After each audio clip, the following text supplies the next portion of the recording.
So I had a couple people message me about this Genius Pages listing and ask if I could actually do a proof of revenue walkthrough, because I guess some people are not honest whenever they list how much revenue their thing's getting.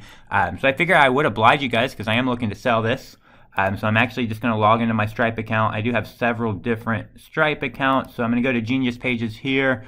For this, I want you guys to note that this is not in test mode, so this is actually in real life mode. So you can see the revenue that came in today. You can see here the revenue that came in the last 7 days was $8,000. You can see in the last 4 weeks, and you can see in the last 12 months there was revenue of $86,000.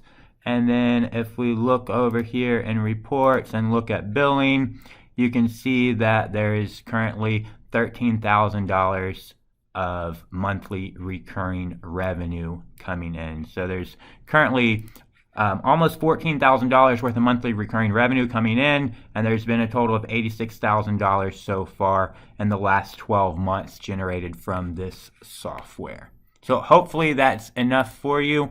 You can see that is all live data, so it's all honest. It's all honest data here. Nothing's actually being made up here. So that is the actual real life revenue report that is coming from this software.